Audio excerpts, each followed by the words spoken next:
அடுத்ததாக நாங்கள் அழைப்போம் பிரதர் மரியதாஸை நாங்கள் அழைப்போம். அவர் வந்து இந்த இடத்துல எங்களுக்கு ஊழியம் செய்வார், தேவனுடைய வார்த்தையை எங்களோடு பகிர்ந்து கொள்ளுவார். பிரதர் சிஸ்டர்,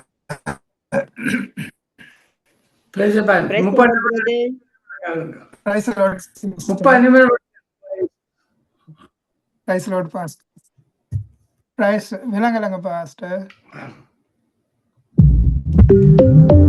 30 நிமிடங்கள் எடுங்கள். 30 நிமிடங்கள்.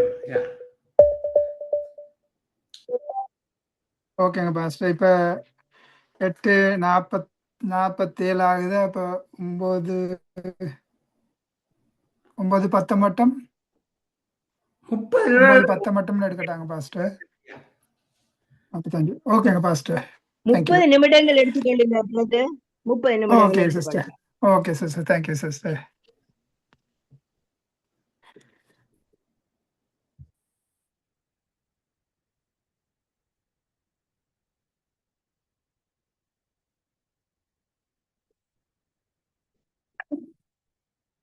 நன்றியோடுமை துதிக்கிறோம் ராஜா. இந்த நேரத்துக்காக நன்றி சொல்லுகிறோம் தகப்பனே. இந்த சங்கமம் வானொலி கூடாக இந்த நிகழ்ச்சியை தகப்பனே ஆண்டவரே நீங்க ஆயத்தப்படுத்தி அப்பா எங்களை இந்த வானொலிக்கு எங்களை ஒன்று சேர்த்த தயவுக்காக நன்றி சொல்லுகிறோம். இந்த இந்த வாய்ப்பை எங்களுக்கு கொடுத்த இந்த சங்கமம் வானொலியிலே ஊழியம் செய்கிற சகோதரன் லெஸ்லி, சகோதரன் மகேந்திரன், சகோதரி ராஜனே, சகோதரி டோலி மற்றும் ஊழியம் செய்கிற ஒவ்வொருவர்களையும் சங்கமம் ரேடியோவை கேட்கிற ஒவ்வொரு விசுவாசிகளையும் இந்த நேரத்திலே தேவனாகிய கர்த்தருடைய கருத்துக்கு ஒப்பு கொடுக்கிறேன். தேவாவியானவரே இந்த நேரத்திலே தகப்பனே உங்க கிருபை எங்களை தாங்கும்படியாக ஒப்பு கொடுக்கிறேன். ஜீவனுள்ள தேவனுடைய ஜீவனுள்ள வார்த்தையை நாங்கள் தியானிக்கும்படியாக இந்த இடத்துல நாங்கள் ஒன்று சேர்ந்திருக்கிறோம் தகப்பனே. இந்த வானொலியை தகப்பனே ஜீவாதிபதி திருச்சபைக்கு நீங்க கொடுத்த இந்த தயவுக்காக நன்றி சொல்லுகிறோம். ஜீவாதிபதி திருச்சபை மிடில் பீலன் பிஞ்சுக்கு அருகாமையிலே இருக்கிறது. அது 595 மிடில் பீல் ரோடு அந்த அட்ரஸ்ல இருக்கிறது. இதை நடத்துகிற சகோதரன் பேர் பஞ்சிதன். அவருடைய டெலிஃபோன் நம்பர் 437-221-0580. இந்த நேரத்திலும் ஜீவாதிபதி திருச்சபைக்கு இந்த வானொலி கூடாக இந்த நிகழ்ச்சியை நடத்த எங்களுக்கு கொடுத்த தயவுக்காக உங்களுக்கு நன்றி சொல்கிறோம். கர்த்தருக்கு நன்றி சொல்கிறோம். இந்த வானொலியை ஆசீர்வதிக்கிறோம். உலகமெங்கும் பரவி பாய்கிற ஆறாக இதை எடுத்து தேவன் பயன்படுத்தும்படியாக ஒப்பு கொடுக்கிறேன். இன்றைக்கும் நாங்கள் ஆண்டோட வார்த்தையை நாங்கள் தியானிக்க போகிறோம். முதலாவது நாங்கள் எனக்கு கொடுத்த காரியத்தில் நாங்கள் பார்த்தோம் மண்ணான மனிதனை குறித்து நாங்கள் இதுக்கு முன்னாக எடுத்தோம். இன்றைக்கு நாங்கள் பார்க்க போகிற காரியம் எங்கள் கருவை கண்ட தேவனை பற்றி நாங்கள் இன்றைக்கு பார்க்க போகிறோம். கர்த்தர் எங்களை கருவிலே காண்கிற தேவன். இந்த உலகம் தோற்றத்துக்கு முன்பாகவே எங்களை முன்குறித்து தேவனுடைய கிருபையினாலே எங்களை பலப்படுத்தி எங்களை தாயின் கருவிலே உருவாக்கி இம்மட்டும் காக்கிற தேவன். அவருடைய அந்த செயலை நாங்கள் வேதத்தின் ஊடாக நாங்கள் இன்றைக்கு பார்க்க போகிறோம். இன்றைக்கு வாசிப்போம். சங்கீதம் 139வது சங்கீதத்திலே 13 - 16 மட்டும் நாங்கள் பார்த்தோம் என்றால் அதில் சொல்லப்படுகிறது. பிரதர் மகேந்திரன் அதை வாசிப்பீங்களா?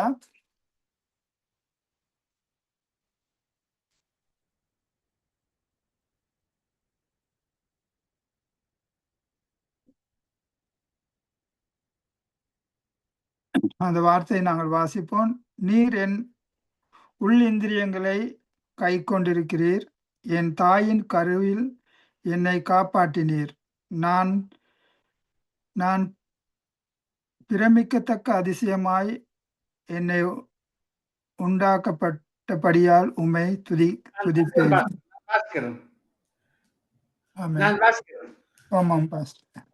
சங்கீதம் 139 13, 14, 15, 16 வசனங்கள். 13ஆம் வசனம். நீ என் உள்ளந்திரியங்களை கை கொண்டிருக்கிறீர்.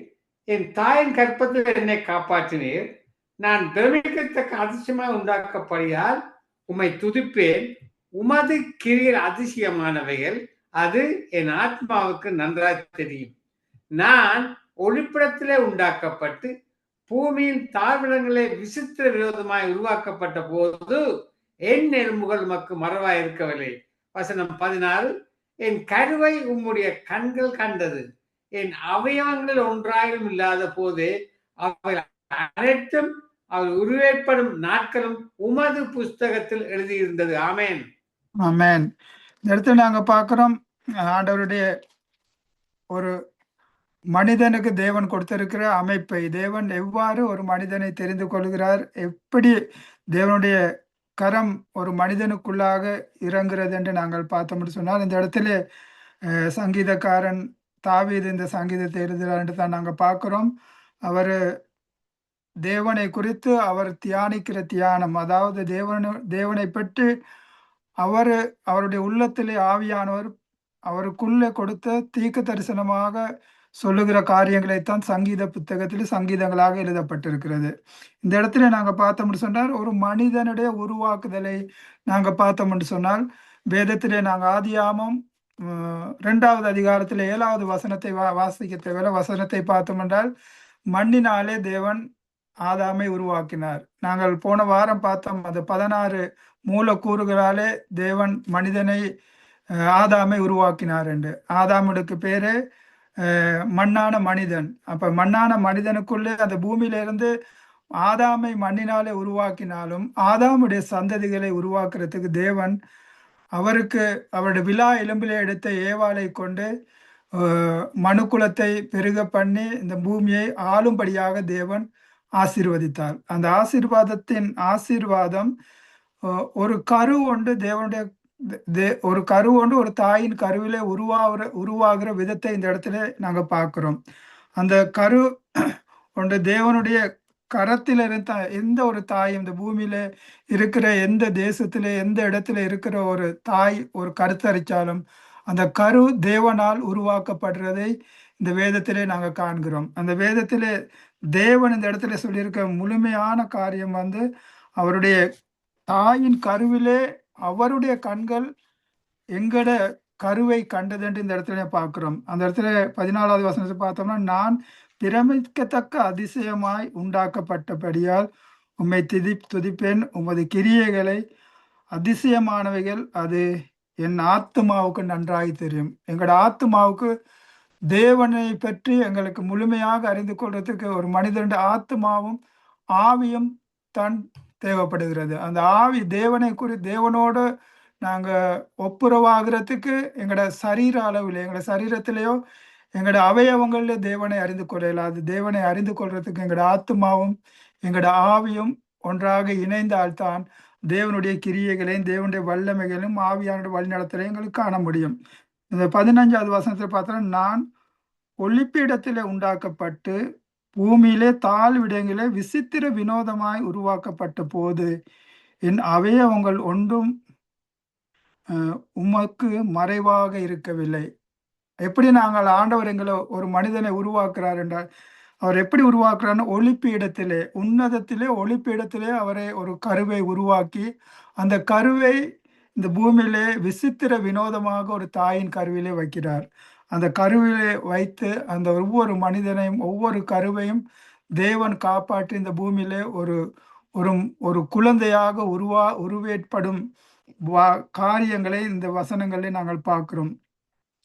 இதில் பார்க்கிற 16வது வசனத்தை நாங்கள் பார்க்கிறேன், என் கருவை உம்முடைய கண்கள் கண்டது, என் அவயவங்கள் ஒன்றாகிலும் உருவேற்படுவதை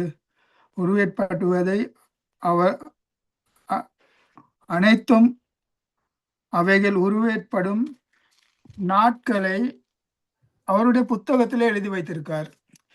எங்களுடைய ஒவ்வொரு காரியங்களும் தேவனுடைய வசனம் சொல்லுகிறது, ஆதியிலே தொடங்கிய அந்த மட்டும் தேவன் ஒரு மனிதனுக்குள்ளே வைத்திருக்க திட்டங்களை தேவன் இந்த இடத்துல நாங்க பார்த்தோம்னா, அவர் எங்களுடைய தாயின் கருவிலே உருவாக்குறார்.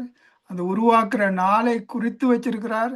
அந்த எங்களோட கரு எங்களுக்கு தெரியும், ஒரு மனிதண்ட கரு ஒரு நீர் துளியாக இருக்கிறது. அந்த நீர் துளியாக இருக்கிற நேரத்திலே அந்த கரு தாயின் கருவிலே தங்கும் போது அது உருவேற்படுற நாளையும் அந்த எலும்புகள் உருவாகிற நாளையும் ஆண்டவர் எழுதி வைத்திருக்கிறாராம். இந்த புத்தகம் இது ஒரு விசேஷித்தமான வசனம்.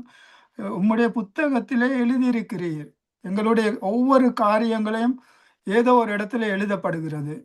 இந்த பூமியிலே ஒவ்வொரு தனி மனிதனுடைய ஒவ்வொரு காரியங்களையும் தேவனுடைய பரலோகத்திலே எழுதப்படுகிறது.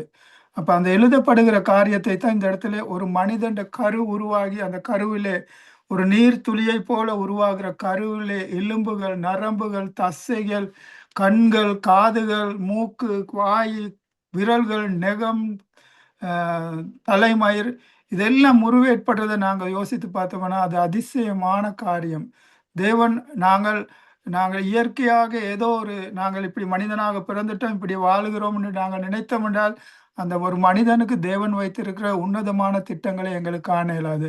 ஆனால் இந்த இடத்துல நாங்கள் ஆராய்ந்து பார்த்தோம் என்று சொன்னால் ஒரு மனிதன் அமைப்புகளை நாங்கள் பார்த்தோம். மண்ணை பிசைந்து ஆதாமை உருவாக்கின தேவன் அவருக்குள்ளே ஜீவ சுவாசத்தை கொடுத்தது மாத்திரமல்ல, அந்த ஜீவ சுவாசத்தை கொடுத்து மண்ணினாலே உருவாக்கப்பட்ட இந்த மனித உடலிலே இருக்கிற காரியங்களை நாங்கள் எண்ணி பார்த்தோம்னு சொன்னால் அதிசயமாக இருக்கும். அதில் நாங்கள் எடுத்துக்கொண்டோம்னால் ஒரு மனிதன் சரீரத்திலே ஒரு குழந்தை பிறக்கும் போது 270 எலும்புகள் இருக்கிறதாம். அந்த குழந்தை பிறக்கிற நேரத்தில் 270 எலும்புகள் இருக்கிறதாம். அந்த எலும்புகள் அந்த வளர்ந்து வருகிற நேரத்தில் ஒரு சில எலும்புகள் ஒன்றோட ஒன்றாக இணைந்து ஒரு பெரிய வளர்ந்த ஒரு மனிதனுடைய எலும்புகள் 206 எலும்புகள் இருக்கிறதாம். அந்த 206 எலும்புகளை கொண்ட ஒரு அமைப்பு தான் எங்களோட சரீரம். அந்த சரீரத்துக்குள்ளே இருக்கிற காரியங்களை நாங்கள் எண்ணி பார்த்தோம்னு சொன்னால் அது அதிசயமாக விவரிக்க முடியாத, நாங்கள் எண்ணி பார்க்க இல்லாத அளவுக்கு இந்த சரீரத்துக்குள்ளே இருக்கிற ஒவ்வொரு உறுப்புகள் இயங்குகிற விதம். எங்களோட கண்கள் முதலாவது நாங்கள் பார்த்தோம்னா எங்களோட கண்கள், இந்த கண்களுக்குள்ளே பார்க்கக்கூடிய ஒரு திரையை வைத்து அதுக்குள்ளே 2 விழிகளை வைத்து அந்த விழிகளுக்குள்ளே நீர் சுரக்க வைத்து அந்த நீருக்குள்ளே எங்களோட கண்கள் மிதக்கிறது போல ஒரு டிவியில் இருக்கிற ஒரு ஸ்கிரீனை போல எங்களோட கண்களை உருவாக்கி இருக்காரு. அதே போல எங்களோட காதுகளை நாங்கள் பார்த்தோம் என்றால் அந்த காதுகளுக்குள்ளே கேட்கக்கூடிய தன்மையை, அந்த கேட்கக்கூடிய உணரக்கூடிய தன்மையை, ஒவ்வொரு காரியங்களையும் ஒரு மியூசிக்கை ரசிக்க, ஒரு வார்த்தை, ஒரு இனிமையான குரலை உள்வாங்க, அதே போல கூடாத சத்தங்களை எங்கள் காதுகளுக்கு அருவருப்பாக இருக்கிற சத்தங்களை கேட்காம இருக்கிறதுக்கு தக்கதான அந்த காரியங்களை தேவன் எங்களுக்குள்ளே வைத்திருக்கார். எங்கள் மூக்கை எடுத்துக்கிட்டோம் என்றால் இந்த உலகத்தில் இருக்கிற எத்தனை விதமான சுவாசங்களை அந்த மனங்களை கண்டுபிடிக்கிறதுக்கு அது மிகவும் உதவியாக இருக்கிறது. அதே போல எங்களோட சுவாசம் எங்களுக்கு ஜீவ சுவாசத்தை, அதாவது பிராணவாயு உண்டு, தமிழ்ல சொன்னோம்னா பிராணவாயுவை சுவாசித்து அது நுரையீரலுக்குள்ளே கொண்டு போயிட்டு அந்த நுரையீரலுக்குள்ளே இருக்கிற அவயவங்களை பார்த்தோம்னா 5000க்கும் மேல 5 கோடிக்கு மேலாக அந்த நுரையீரலில் அந்த சுவாசத்தை சுத்திகரிக்கிறதுக்கு என்று ஒவ்வொரு செல்லுகள் அதுக்குள்ளே இருக்கிறது. அந்த 5 கோடிக்கு மேலாக எங்களோட 2 லன்ஸ்லையும் இருக்கிறதாம் அந்த சுவாசத்தை சுத்திகரிக்கிறதுக்கு.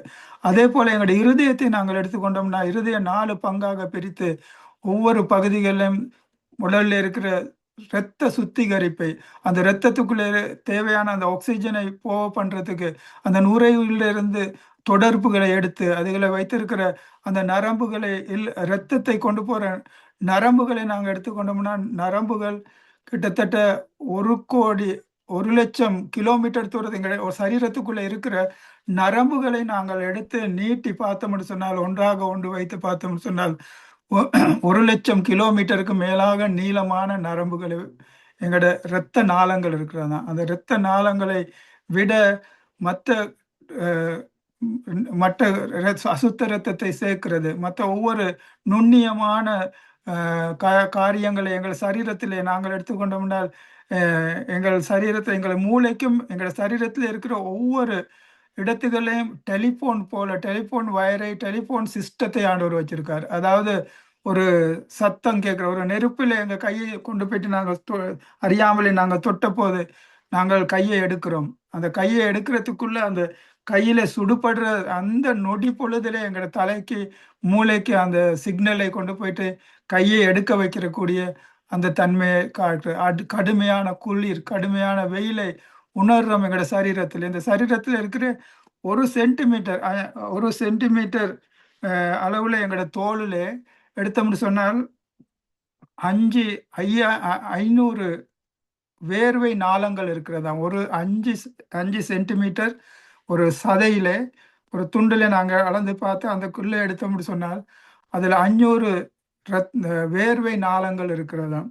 அதே போல மனிதனுடைய அமைப்பு எங்களுடைய சரீரத்தில் இருக்கிற குடல்ல எடுத்துக்கொண்டோம்னால் அதுல பெருங்குடல் 5 அடி நீளமாக இருக்கிறதாம். அடுத்த குடல் வந்து சிறுங்குடல் 20 அடி நீளமாக இருக்கிறது. அதுக்குள்ளே அந்த இருக்கிற செல்லுகளுக்கு நாங்க சாப்பிடுற உணவுகளை ஜீரணிச்சு அந்த ஜீரணிக்கிற அதுக்குள்ளே இருக்கிற போசிய பதார்த்தங்களை எங்களோட சரீரம் முழுவதும் கொண்டு போறதுக்கு தேவையான நாளங்களை எடுத்துக்கொண்டோம்னா தேவனுடைய அமைப்பு அளவற்ற அமைப்பு. அந்த அந்த அமைப்பை நாங்கள் பார்த்தோம்னு சொன்னால் தேவனை நாங்கள் துதிக்காம இருக்கல. அது ஒரு மனிதனுக்கு தேவனை துதிக்கிறதுக்கு எங்களுக்குள்ளே நாங்களே தியானித்தோம்னு சொன்னால் எங்களை குறித்து நாங்களே தியானித்தோம். எங்களோட கண்ணை ஒரு சிறிய அவயவமாக இருக்கிற ஒரு நகத்தை ஒரு தலைமயிரை எடுத்துக்கொண்டோம்னு சொன்னால் அது உருவாக்குற விதம், அது ஒவ்வொரு உடம்புக்குள்ளே இருக்கிற எத்தனையோ ஆயிரமான சிறப்பிகள் சரீரத்துக்குள்ளே சிறக்கிறது. அந்த ஒவ்வொரு காரியங்களும் தேவன் அற்புதமாக எங்களோட சரீரத்தை உருவாக்கி எங்களை சரீரத்திலே படைத்திருக்கிறார். அதே போல நாங்கள் எடுத்துக்கொண்டோம்னு சொன்னால் ஒரு மனிதனுக்கு தேவன் ஒரு குறிப்பிட்ட காலத்தை வைத்திருக்கிறார். அந்த குறிப்பிட்ட காலத்தை குறித்து நாங்கள் பார்த்தோம்னு சொன்னால் சங்கீதம் 90வது சங்கீதத்திலே 10வது வசனத்தை வாசிப்போம்.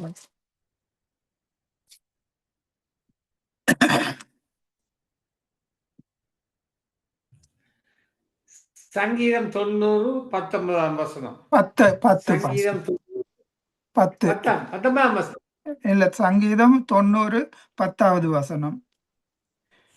எங்கள் ஆயுசு நாட்கள் 70 வருஷம், பிறத்தின் மீதியால் 80 வருஷமாய் இருந்தாலும் அது மேன்மையான வர்த்தமும் சஞ்சலமுமே.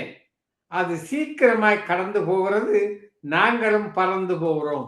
பாருங்க, ஒரு மனிதனுக்கு தேவன் இவ்வளவு வல்லமையாக ஆண்டோட சாயலாக அவருடைய ரூபத்தின்படி அவருடைய சாயலாக எங்களை தாயின் கருவிலே உருவாக்குற தேவன். அந்த தாயின் கருவிலே உருவாக்குற போது இவ்வளவு அவயவங்களையும் வைத்து எங்களோட சரீரம் வந்து மரணத்துக்கு இந்த இடத்துல சொல்லப்படுகிறது. மோசையை கொண்டு தேவன் எழுதுகிறார், ஒரு மனிதன் ஆயுசு காலத்தை எழுதுகிறார். ஆனா அந்த இடத்துல நாங்க பார்க்கிறோம் மரணம் எதனால எங்களுக்கு வந்தது என்று. தேவன் எங்களுக்கு மரிக்கிற ஒரு உடலை கொடுக்கறதுக்கு தேவன் சித்தமாக இருக்கல. எங்களை தேவனோடு என்றென்றைக்கும் நித்தியமாக வாழ வேணுங்கிற அந்த நோக்கத்தோடு தான் தேவன் எங்களை உருவாக்கினார். ஆனாலும் ஆதாமின் பாவத்தின் நிமித்தம் மரணம் உண்டாகினதை நாங்க பார்க்கிறோம். அந்த மரணத்துக்கு ஏதுவான காரியம் இந்த இடத்துல நாங்க பார்த்தோம்னு சொன்னால் மோசேயோட காலத்திலே மோசே எழுதுகிறார் 70 வயது. ஆனாலும் ஆதாமுடைய தொடக்க காலத்தை நாங்க பார்த்தோம்னா ஆதாம் வந்து 930 வருஷம், அதே போல சேர்த்து எடுத்துக்கொண்டா 969 வருஷம் வாழ்ந்திருக்கிறார்கள். ஆனாலும் இந்த மோசையோட காலத்திலே நான் நினைக்கிறேன் அந்த காலத்திலே மோசைக்கு தேவன் வெளிப்படுத்தின இந்த காலத்திலே இருக்கும். இன்றைக்கு நாங்கள் எடுத்துக்கொண்டு போன ஒரு சராசரி மனிதனுடைய வாழ்க்கை வந்து 70 வயசு. அந்த 70 வயசுக்கு மிஞ்சி போனால் 80 வயசு, அதுக்கு மேல சஞ்சலமும் தவிப்பும் சொல்றார். ஆனாலும் அப்படியாக்கும் அந்த மனுஷனை தேவன் உருவாக்கின தேவன், அவர் அந்த உருவாக்கினதுக்கு ஒரு நோக்கத்தை வைத்திருக்கிறார். அந்த நோக்கம் வந்து தேவன் எங்களை எதற்காக அவர் உருவாக்கினாரோ அந்த நோக்கம் வந்து அவருடைய நாங்கள் இந்த பூமியிலே தனிமையாக எங்களை விட்டுட்டு போறதுக்கு அல்ல. நாங்கள் இன்னொரு வசனத்தை வாசிப்போம். ஒரு தாயின் ஒரு கருவை குறித்து தேவன் நியாய பிரமாணத்திலே ஒரு இடத்துல எழுதி வச்சிருக்காரு. அதை வாசிப்போம். அப்ப எங்களுக்கு தெரியும் ஒரு கருவை எவ்வளவு தூரத்துக்கு தேவன் பெருமைப்படுத்திருக்காரு. யாத்திராகமம் 21வது அதிகாரம், யாத்திராகமம் 21ல 22ல இருந்து 25 மட்டும் வாசிப்போம். 21ல 22ல இருந்து அதிகாரம் 21வது அதிகாரம் 22 25 மட்டும். யாத்ராம் 21ஆம் அதிகாரம் 22ஆம் வசனம். மனிதர் சண்டை பண்ணி கற்பவதியான ஸ்திரியை அடித்ததினால் அவளுக்கு வேறு சேதமில்லாமல் கற்பம் விழுந்து போனால் அப்படிப்பட்ட ஸ்திரீயின் புருஷன் அடித்தவன் மேல் சோத்துறதுக்கு தக்கதாயம் நியாயாதிபதிகள் செய்யும் தீர்ப்பின்படியும் தண்டனை கொடுக்க வேண்டும். வேறு சேதம் உண்டானால் ஜீவனுக்கு ஜீவன். 25 மட்டும் பாஸ்டர். கண்ணுக்கு கண், பல்லுக்கு பல், கைக்கு கல், காலுக்கு கால், சூட்டுக்கு சூடு, காயத்துக்கு காயம், தழும்புக்கு தழும்பு பழி கொடுக்க வேண்டும். இந்த இடத்துல நாங்க பாக்குறோம், தேவன் ஆண்டோட திட்டத்திலே நியாயப்பிரமாண புத்தகத்துல எங்களுக்கு தெரியும், நியாயப்பிரமாணத்துல யாத்திராகமம், லேவியராகமம், உபாகமம், இது 3 புத்தகத்திலே நாங்க பார்த்தோம்னா இது 3க்கும் நாங்க சொல்றோம் சட்ட புத்தகம். அப்ப இஸ்ரவேலிலே தேவன் இஸ்ரவேல்களை மத்தியிலே நடக்கிற எந்த ஒரு அநீதிக்கும் தேவன் எங்களோட தேவனுக்கு நாங்க சொல்றது நீதி உள்ள நியாயாதிபதி. அப்போ ஒரு மனிதனுக்குள்ள எங்களுக்கு தெரியும், எங்களுக்கு 2 உடன்படிக்கைகளை கொடுத்திருந்தது. ஒன்று கிரியையின் உடன்படிக்கை, ஒன்று கிருபையின் உடன்படிக்கை. நாங்க இன்றைக்கு கிருபையின் உடன்படிக்கையில இருக்கிறோம். ஆனாலும் கிரியையின் உடன்படிக்கையில இருந்த மனிதர்களை சரியான பாதையில, சரியான தேவன் திட்டமிட்ட பாதையில வழிநடத்துறதுக்கு தேவன் சட்ட திட்டங்களை கொடுத்திருந்தார். அந்த சட்ட திட்டங்களின் புத்தகம் தான் இந்த யாத்திராகமத்திலிருந்து இந்த புத்தகங்கள். இதுல கொடுக்கப்பட்டிருக்கிற அந்த சட்டத்திலே, அந்த இடத்துல 2 மனிதருக்கு இடையிலே சண்டை போடும் போது அவருடைய மனைவி வந்து அந்த இடத்துல நின்று அந்த மனைவிக்கு உயிர் சேதம் இல்லாமல் ஏதாகிலும் அடித்ததினாலே அந்த கற்பம் விழுந்தால் அந்த கற்பத்துக்கு தண்டனை கொடுக்கணும் என்று, அதை செய்தவனுக்கு மேல தண்டனை கொடுக்கணும் என்று தேவன் தண்டனையை நியமித்திருக்கார். அந்த ஒரு பிறக்கிறதுக்கு முன்பே இருக்கிற ஒரு குழந்தையிட கருவுக்கு அவ்வளவு முக்கியத்துவம் கொடுத்திருக்காரு எங்களுடைய தேவன். அப்ப மனிதருக்கு தேவன் கொடுத்திருக்க முக்கியத்துவம் இவ்வளவு என்று எங்களுக்கு சொல்ல முடியாது. இந்த சொல்ல முடியாத அதிசயமான தேவன் மனிதனுக்குள்ள இவ்வளவு ஒரு பாசத்தையும், இவ்வளவு ஒரு அன்பையும், இவ்வளவு ஒரு கரிசனையும் வைத்திருக்கிறதுக்கு தேவனுக்கு ஒரு முக்கியமான காரியம் இருந்தது. அந்த முக்கியமான காரியம் தான் தேவன் அவர் மனிதனை உருவாக்கின நோக்கமே எங்களோட தேவன் உறவாட வேணும் என்ற. எங்களோட நாங்கள் பார்க்கிறோம், ஆதாமோட அந்த பாவத்துக்கு முன்பாக அந்த குளிர்ச்சியான வேலையிலே தேவன் அவரோட உலாவி அவரோட பேசி சுத்தி திரிந்தார் என்று நாங்கள் ஆதியாமத்தில் வாசிக்கிறோம். அந்த குளிர்ச்சியான வேலையிலே ஆதாமோட உறவாடுறதுக்கு வந்த தேவன் இன்றைக்கும் அவர் அந்த ஆவலோட தான் இருக்காரு. அந்த ஆவலோட இருக்கிற தேவன் என்றென்றைக்கும் மனுக்குலத்தை அவரோட கூட வைத்திருக்க வேணும் என்று அவரோட உண்மையான பாசம் அதுதான். மனுஷனுக்கு இன்றைக்கு நாங்கள் எடுத்துக்கொண்டோம்னா இந்த இடத்துல மனிதர்களுக்கு இருவருக்கு இடையிலே அந்த அன்பு எப்படி நிலைத்திருக்கணும். ஒரு மனிதனுக்கு விரோதமாக இன்னொரு மனிதன் எழும்பக்கூடாது. அந்த எழும்பினால் இந்த மனிதனுக்கு தண்டனையை கொடுக்க வேணும். அந்த தண்டனை கொடுக்கிறது நிமித்தம் தேவன் அந்த அவர்களுக்குள்ளே இருக்கிற சண்டைகள் ஒரு இரத்த சிந்துதல் இல்லாமல் ஒரு சமாதானத்தின் கட்டளை தேவன் அவர்கள் மத்தியிலே வைத்திருந்தார். அந்த சமாதானத்தை காக்கும்படியாக இன்றைக்கு நாங்கள் எடுத்துக்கொண்டோம், ஜெயிலில் போலீஸை எடுத்துக்கொண்டால், இராணுவத்தை எடுத்துக்கொண்டோம்னா, காவல்துறை எடுத்துக்கொண்டோம்னால் அவர்கள் செய்கிற காரியம் இந்த சமுதாயத்திலே இருக்கிற சீர்கெட்ட சமுதாயத்திலே சீர்கேடான இடங்கள்ல இருக்கிற சீர்கெட்ட காரியங்களை சீர்திருத்தும்படியாகத்தான் சட்டத்தை வைத்திருக்கார். அதே போல அந்த நேரத்துல தேவன் வைத்திருந்த காரியம் சட்ட திட்டத்தை வைத்து அந்த இஸ்ரவேலின் ஜனங்களை, அதாவது நியாய பிரமாணத்துக்கு உட்பட்ட இஸ்ரவேலின் ஜனங்கள் எப்படி தேவனுக்கு பிரியமான ஒரு வாழ்க்கையை வாழ வேணும், அவர்கள் வாழ்கிற விதத்திலே அவர்கள் ஒருத்தருக்கு ஒருத்தர் தேவனுக்கு விரோதமாக செயல்படக்கூடாது. எந்த ரீதியிலும் ஒரு மனிதனை கொலை செய்யக்கூடாது. ஒரு மனிதனாக பிறந்த ஒரு மனிதன் இன்னொரு மனிதனை கொலை செய்யக்கூடாது. அவனுக்கு ரத்தம் வர அடிக்கக்கூடாது. அவனுக்கு பல்லை விழ அடிக்கக்கூடாது. அதுதான் இந்த இடத்துல அவர்களுக்கு கொடுக்க வேணுங்கிற தண்டனை இந்த இடத்துல சொல்லப்பட்டிருக்குது. ஆனாலும் இந்த இடத்துல நாங்க பார்த்தோம்னா இது நியாய பிரமாணத்துல கொடுக்கப்பட்ட சட்டத்திட்டம் இப்படி இருந்தாலும் கூட ஆண்டவராகிய இயேசு கிறிஸ்து கிருபையின் பிரமாணத்திலே எங்களுக்கு கொடுத்திருக்காரு. தேவன், நீ ஒரு கண்ணத்தை உன்னை கடித்தால் மறு கண்ணத்தை நீ திரும்பி கொடு என்று சொல்றாரு. அவர் சொல்றாரு, பழி வாங்குதல் என்னுடையது, என்னிடத்துல நீங்க விட்டு விடுங்கன்னு சொல்லுகிறார். தேவன் தேவன் ஒரு மனிதனுக்கு விரோதமாக மனிதன் செயல்படுறதுக்கு தேவன் ஒருபோதும் அனுமதிக்கவில்லை. ஒரு மனிதனுடைய இரத்தத்தை இன்னொரு மனிதன் சிந்துவதற்கு தேவன் ஒருபோதும் அனுமதிக்கிற தேவன் அல்ல. அந்த தேவன் நீதி உள்ள நியாயாதிபதியாக எங்களுக்கு இருக்கிறார். அந்த தேவன் எங்களை குறித்து வைத்திருக்கிற அந்த உன்னதமான திட்டம், அதை எவ்வளவு வேண்டு எங்களை மனசுல எங்களை மாம்ச கண்களாலோ எங்கட எங்கட மனித மூளையாலோ மனித சிந்தையாலோ சிந்திக்க இயலாத அளவுக்கு தேவன் மனிதர்களை குறித்து உன்னதமான திட்டத்தை வைத்திருக்கிறார். அந்த உன்னதமான திட்டத்தில் தேவன் வைத்திருக்கிற விசேஷித்தமான காரியம் தான் நாங்கள் பார்க்க போகிறோம். இன்றைக்கு நாங்கள் எடுத்துக்கோம் வெளிப்படுத்தின விசேஷம் 20வது அதிகாரத்தை எடுப்போம் பாஸ்டர்.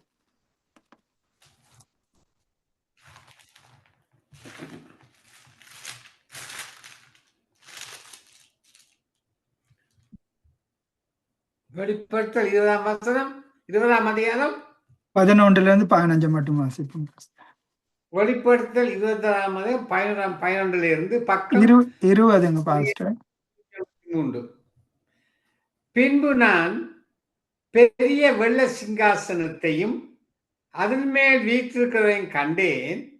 அவருடைய சமூகத்திலிருந்து பூமியும் வானும் அகன்று போயின, அவைகளுக்கு இடம் காணப்படவில்லை. மருத்துவராகிய சிறியோரையும் பெரியோரையும் தேவனுக்கு முன்பாக நிற்க கண்டேன். அப்பொழுது புஸ்தகங்கள் திறக்கப்பட்டன. ஜீவ புஸ்தகம் என்னும் வேறொரு புஸ்தகம் திறக்கப்பட்டது. அப்பொழுது அந்த புஸ்தகத்தில் எழுதப்பட்டபடியே மருத்துவர் தங்கள் தங்கள் கிரியைக்கு தக்கதாக நியாய தீர்ப்படைந்தார்கள். சமுத்திரம் தன்னிடம் மருத்துவரை ஒப்புவித்தது, மரணமும் பாதாளமும் தங்களுடைய மருத்துவரை ஒப்புவித்தது. யாவரும் தங்கள் தங்கள் கிரியையின்படியே நியாய தீர்ப்படைந்தார்கள்.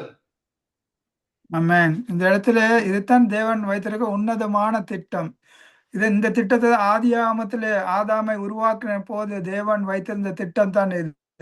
ஆனால் அந்த தேவனுடைய திட்டத்தை கெடுக்கும்படியாக சாத்தான் வந்து ஆதாமையும் ஏவாளையும் வஞ்சித்து அந்த பாவத்தை உள்ளே பிரவேசித்தபடியினால் தான் இன்றைய வரைக்கும் மனுக்குலம் இவ்வளவு பாடுகளும் இவ்வளவு வேதனைகளும் இவ்வளவு கண்ணீர்களும்.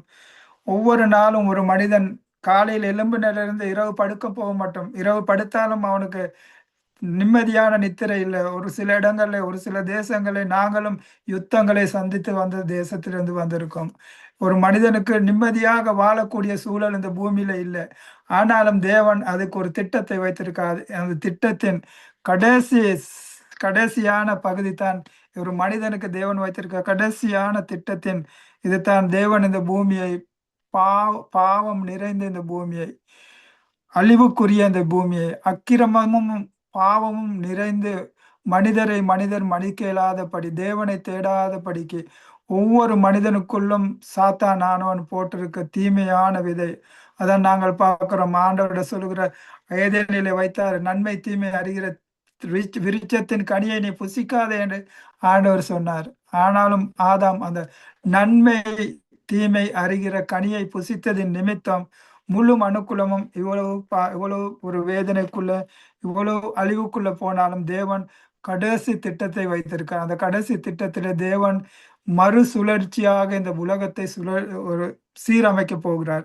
அந்த சீரமைக்கிற போகிற காரியத்திலே வருகிற காரியம் தான் இந்த இடத்துல நாங்க பார்க்கிறோம். பின்பும் நான் பெரிய வெள்ளை சிங்காசனத்தை கண்டேன். இது நாங்க வேதத்திலே பார்க்கிறோம். வெள்ளை நியாய தீர்ப்புகள், எத்தனையோ நியாய தீர்ப்புகள் வேதத்திலே இருக்கிறது. அந்த இருக்கிற நியாய தீர்ப்புகள்ல இருக்கிற கடைசி நியாய தீர்ப்பு தான் இது. இந்த நியாய தீர்ப்பு வெள்ளை சிங்காசன நியாய தீர்ப்புன்னு நாங்க பார்க்கிறோம். அந்த வெள்ளை சிங்காசன நியாய தீர்ப்புல எப்படி நாங்கள் தாயின் கருவிலே உருவாக்குற நேரத்துல தேவன் எங்கட எலும்புகள் உருவேற்படுறத அவருடைய புத்தகத்தில் எழுதி வைத்திருக்கிறாரோ, அதே போல இன்றைய வரைக்கும் ஒரு மனிதன் பிறந்து மரிக்கும் வரைக்கும் அவனுடைய செயல்கள் ஒவ்வொன்றும் ஏதோ ஒரு இடத்துல எழுதப்படுகிறது. அந்த எழுதப்படுகிற தேவன் எழுத்துக்குரியவர்.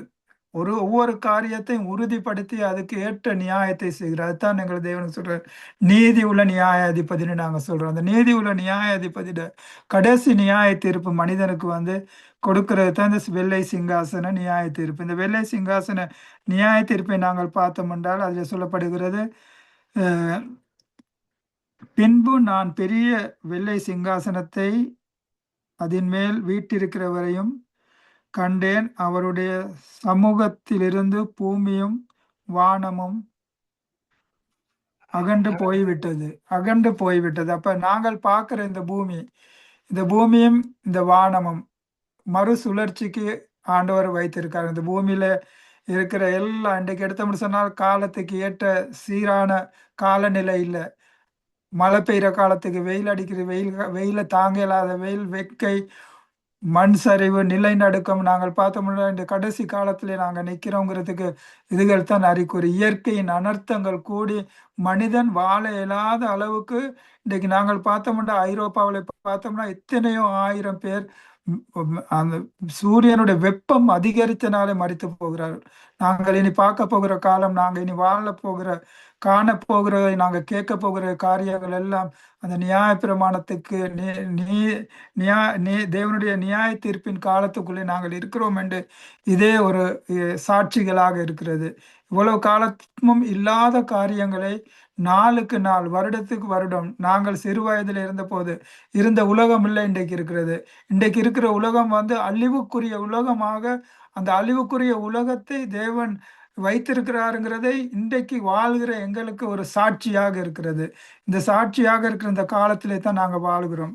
இந்த காலத்திலே வாழ்கிற மனிதர்களுக்கு தேவன் வைத்திருக்க நோக்கம் தான் இந்த 12வது பாருங்க, ஒருக்க வாசிங்க பாஸ்டர் 12வது வசனத்தை. மரித்தவராகிய சிறியோரையும் பெரியோரையும் தேவனுக்கு முன்பாக நிற்க கண்டேன். அப்பொழுது புஸ்தகங்கள் திறக்கப்பட்டன. வாசிங்க பாஸ்டர். ஜீவ புஸ்தகம் என்னும் வேறொரு புஸ்தகம் திறக்கப்பட்டது. அப்பொழுது அந்த புஸ்தகத்திலே எழுதப்பட்டவன்படியே மரித்தோர் தங்கள் கிரியலுக்கு தக்கதாக நியாயத்தீர்ப்படைந்தார்கள். இதுதான் தேவன் எங்களை குறித்து ஒவ்வொரு தனி மனிதனுடைய சரித்திரமும், அவனுடைய நினைவுகள், அவனுடைய சிந்தைகள் எங்களை வாயில சொல் பிறவாவதற்கு முன்பே நாங்கள் என்ன சொல்ல போறோம் தேவன் அறிந்திருக்கிறார். அந்த தேவன் ஒவ்வொரு காரியத்தையும் குறித்து வைத்திருக்கார். அந்த குறித்து வைத்த தேவன் அவர்களுடைய கிரியையின்படி இதை நாங்கள் நல்ல எங்களுடைய ஞாபகத்திலே வைத்த ஒவ்வொரு அவர்களுடைய கிரியையின்படி தேவன் நியாயம் தீர்ப்பாராம். அப்ப நாங்கள் நன்மையான காரியங்களை செய்திருந்தால் நன்மையான தீர்ப்பு அடைவோம், தீமையான காரியங்களை செய்திருந்தால் தீமையான தீர்ப்பை நாங்கள் அடைவோம். 13வது வசனத்தை வாசிப்போம்.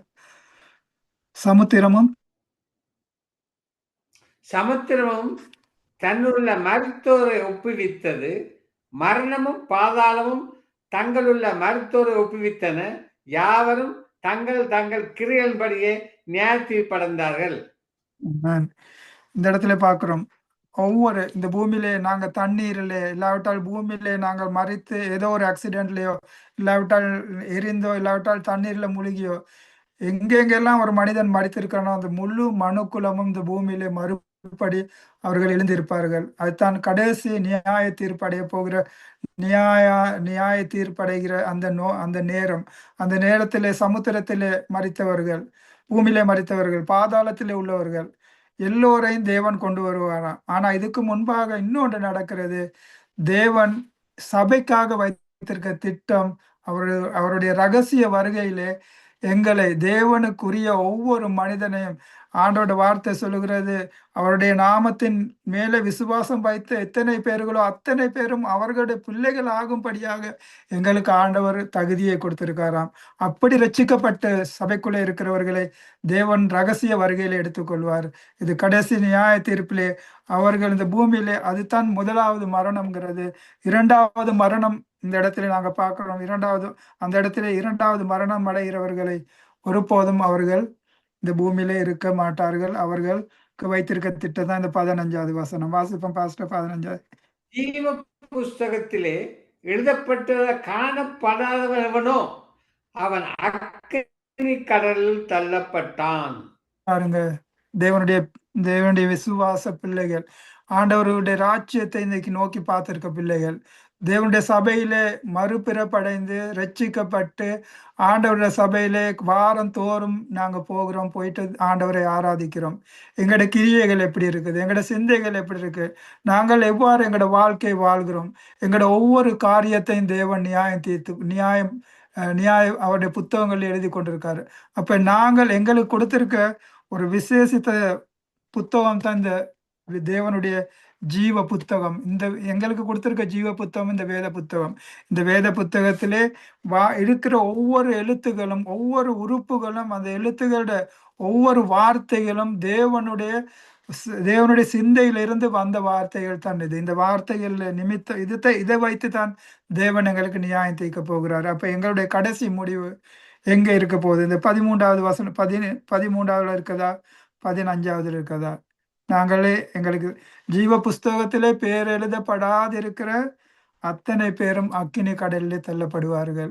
அப்ப எங்களை குறித்து தேவன் இந்த புத்தகங்களை நான் அத்தான் வாசித்தேன். சங்கீதம் 130வது சங்கீதத்திலே 139வது சங்கீதத்திலே எங்களுடைய எலும்புகள் உருவேற்படுகிற நாட்களை தேவன் அவருடைய புத்தகத்தில் எழுதி வைத்த தேவன் எங்களை குறித்து ஒவ்வொரு காரியங்களையும் புத்தகத்தில் எழுதி வைத்திருக்கார். ஜீவ புத்தகங்கள் அந்த இடத்துல சொல்லப்படுகிறது. ஜீவ புத்தகம் மட்டும் இல்ல, புத்தகங்கள் திறக்கப்பட்டது. அந்த புத்தகங்கள்ங்கிற நேரத்துல ஒருமை இல்லை, அது பன்மை. எத்தனை புத்தகங்கள் இந்த இடத்துல சொல்றது? புத்தகங்கள் திறக்கப்பட்டது. அதிலே பேர் எழுதப்பட்டவர்கள் மாத்திரம்தான் தேவனுடைய ராஜ்யத்துக்குள்ளே உள்ளே பிரவேசிப்போம். இன்றைக்கு நாங்கள் ஜெபித்து எங்களோட இந்த நிகழ்ச்சியை முடிப்போம்.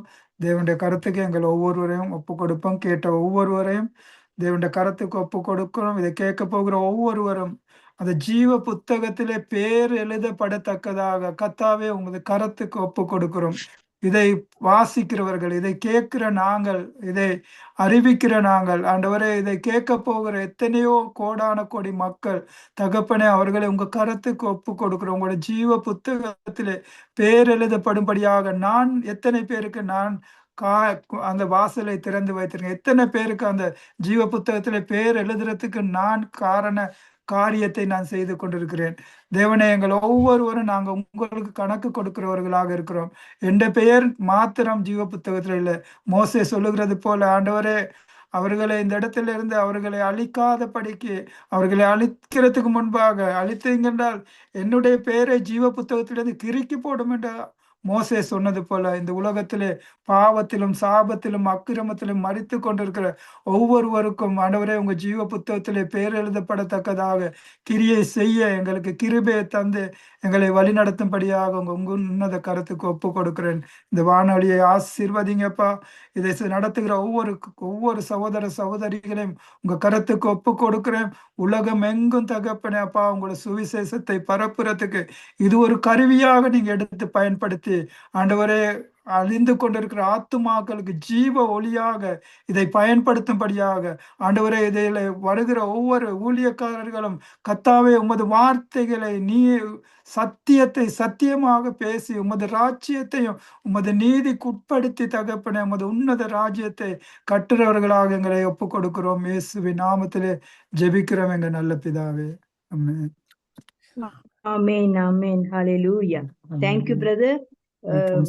அழகாக மனிதனை உருவாக்கிய விதத்தை அழகாக விளக்கி காண்பித்தீர்கள். அதே நேரத்துல தேவன் இந்த மனிதனை என்னத்துக்காக உருவாக்கினார் என்று நீங்க அழகாக வெளிப்படுத்தினீங்க. வேதத்துல சொல்லப்பட்டிருக்கிறது, ஏசாயாவுல சொல்லப்பட்டிருக்கிறது, இந்த ஜனங்களை எனக்கென்று ஏற்படுத்தினேன், இவர்கள் என்னுடைய துதியை சொல்லி வருவார்கள் என்று. துதிக்கிற ஜனங்களாக தேவன் எங்களை உருவாக்கி இருக்கிறார். அவர் உறவாடுகிற ஜனங்களை எங்களை ஏற்படுத்தி இருக்கிறார். அது மாத்திரமல்ல, நாங்கள் இந்த சுவிசேஷத்தை நாங்கள் மாத்திரம் எங்களுக்கென்று நாங்கள் ஏற்படுத்தாதபடி வைத்துக் கொண்டிருக்காதபடி மற்றவர்களுக்கு நாங்கள் அறிவிக்கிறவர்களாக, மற்றவர்களை தேவனுடைய பக்கம் இழுக்கிற ஒரு கருவியாகத்தான் எங்களை படைத்திருக்கிறார். மிச்சம் அழகாக தேவனுடைய வார்த்தையை பகிர்ந்து கொண்டீங்க பிரதர். தேங்க்யூ.